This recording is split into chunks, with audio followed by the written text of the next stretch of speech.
So in this lesson we're going to be looking at ways to identify different varieties of animals, and what we're going to be looking at today is a specific location in the world, and we're going to be looking at all the animals that are around there, and we're going to be using a strategy which is going to help us to be able to identify between the different varieties.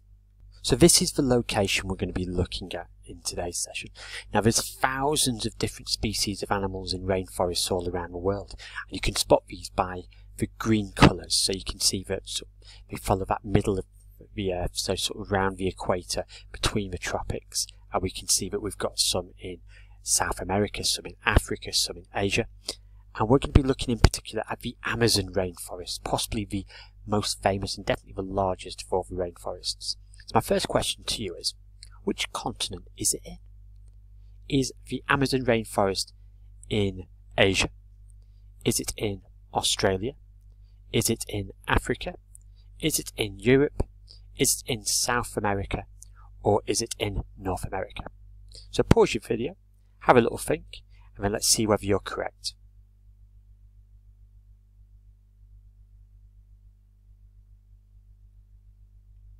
Indeed, the Amazon rainforest is in South America. We can see that it covers pretty much about half of Brazil and quite a lot of the other countries sort of to the west and to the north of Brazil. So we can see that it's a colossal sized rainforest. Now for your first activity, I'm going to ask you to make a list, and I want you to list all the different types of animal that you know of that live in the Amazon rainforest. So think back to times when you've maybe watched a TV program set in rainforests and what animals you saw in those places. Maybe if you visited a zoo recently, you might be remembering some of those. Or maybe even it might be an area that you like to research and you're reading your encyclopedias and your non-fiction books. So now pause the video, and I want you to try and write down as many as you can possibly think of.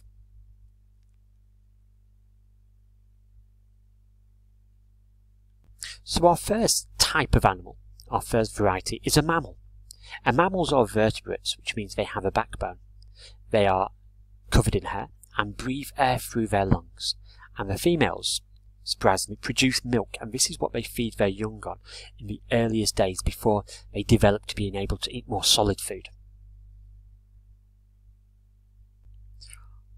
Insects are invertebrates. Now this means they don't have a backbone. They have bodies that consist of three parts traditionally: the head, the thorax, and the abdomen. And we'll find out a little bit more about what those different parts mean as the unit goes on. Then we have our reptiles. Now these are cold-blooded vertebrates that have skin covered in scales. Now remember, a vertebrate means these are going to have backbones.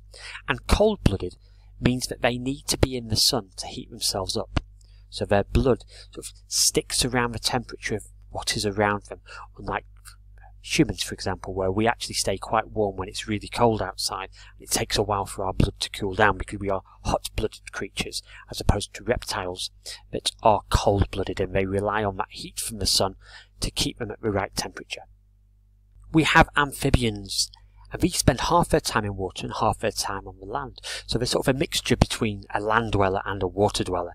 They're cold-blooded, which means they need to rely on the sun to make them heat themselves up to the right temperature. And their skin is soft and moist, but unlike our reptiles, they have no scales. Birds are vertebrates, that word again, which means have a backbone, and they are covered in feathers. They have wings, but not all birds can actually fly. Fish are cold-blooded vertebrates without limbs who live entirely under the water. They use their fins and their gills, so they're cold-blooded. And this sort of means when you go to a pet shop and you see some in tropical fish tanks, for example, it's because they need to be in the right temperature. They can't be taken away from that habitat and put somewhere else unless it matches those conditions, because it can make them seriously ill or possibly even kill them. So for this activity, I want you to have a look at this picture. I want you to think, what kind of animal is it, and how would you describe it? So pause the video and think about those different things that you would be looking at. Would you think that this animal was a mammal? It has a backbone, it has hair, it breathes air through its lung and produces milk to feed its young. An insect. an animal without a backbone that has 3 parts to its body, the head, thorax and abdomen? Is it a reptile, a cold-blooded, backboned creature that's covered in scales? Is it an amphibian, something that would spend half their time in water and half their time out of water? Is it a bird, something that's covered in feathers with wings? Or is it a fish, something that lives entirely underwater? Have a little think about those things and think, what kind of animal is it and how would you describe it? Pause the video and start it back up when you're ready to listen to the answer. Well, this is a sloth, and sloths are mammals who are known for being very slow moving. They spend around 18 hours a day sleeping upside down in trees. Because they don't move much, they don't need much food, but eat fruit, leaves and twigs. Most sloths never actually leave their trees. Now here we've got another animal. Can you tell what this animal is? What kind of animal is it? What would you say was its species? And how would you describe it to help you identify them? So think about those different groups of animal. Would you say that this is going to be a mammal, an insect, a reptile, an amphibian, a bird, or a fish? And to remind yourself, you can go onto the website, you can download the PDF, which gives you a definition, a description of what each type of those species are. Now pause your video and then come back when you're ready to hear the answer.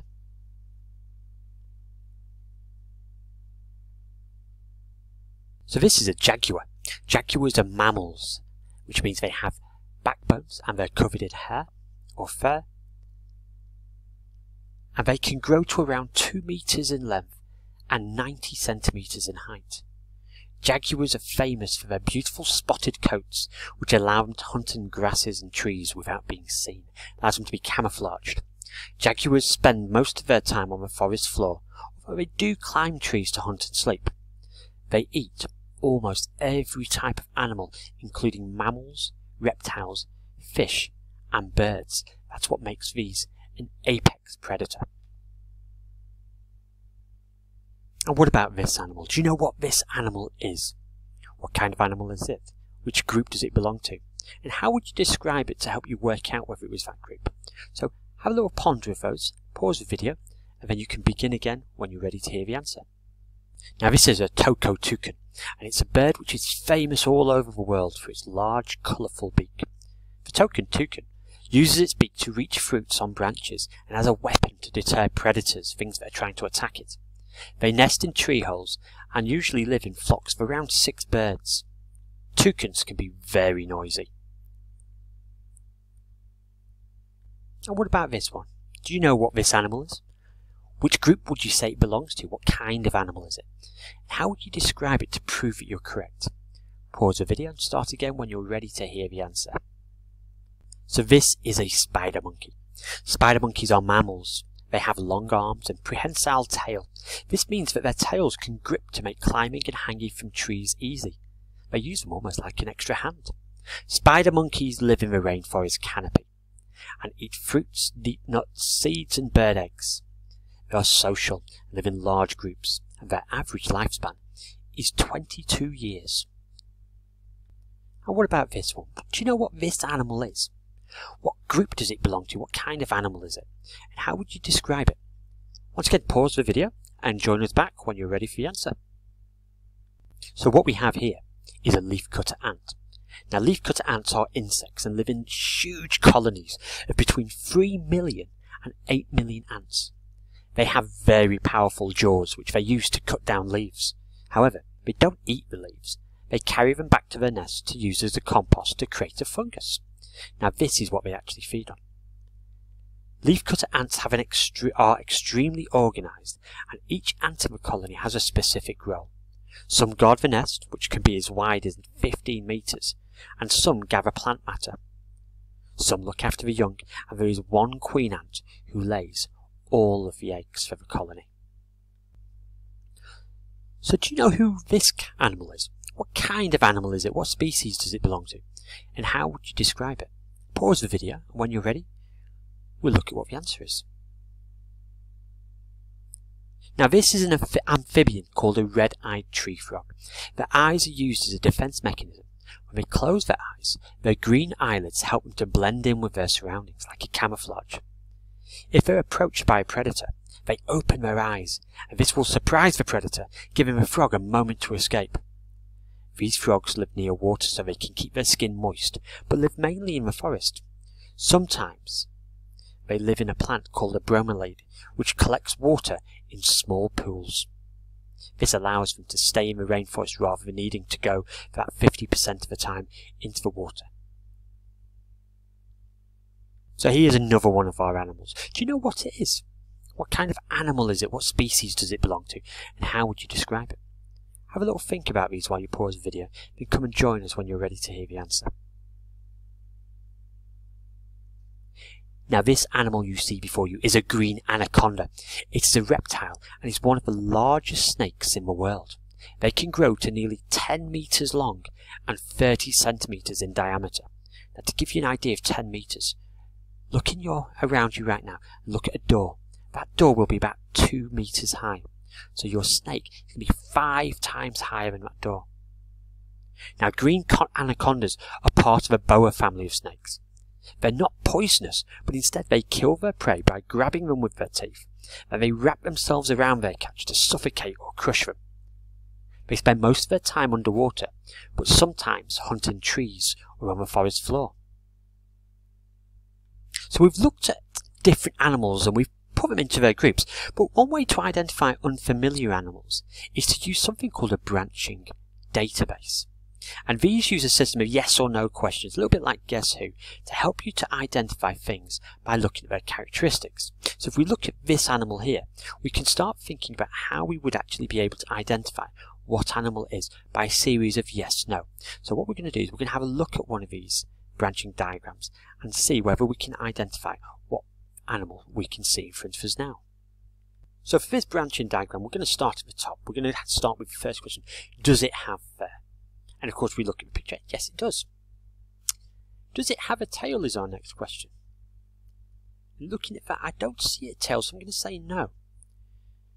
Does it have fingers? Well, it doesn't seem to have hands, so I'm going to say no to that, which takes me to my final bit, which is a capybara. So you can see by looking at these questions, we can identify which animal it actually is. So let's give you another creature to have a look at, and then we'll be ready to move on to our independent work. This will be a download that you can access if you don't want to look at the screen. So take a look at this picture and start with the does it have a tail? Answer your yes/no questions and see whether you can identify which animal it is. And once you're ready to finish on that, then you're ready to move on to your independent activity that you can find on the website. Good luck with using your branching diagrams to be able to classify and sort through all these different species of animals.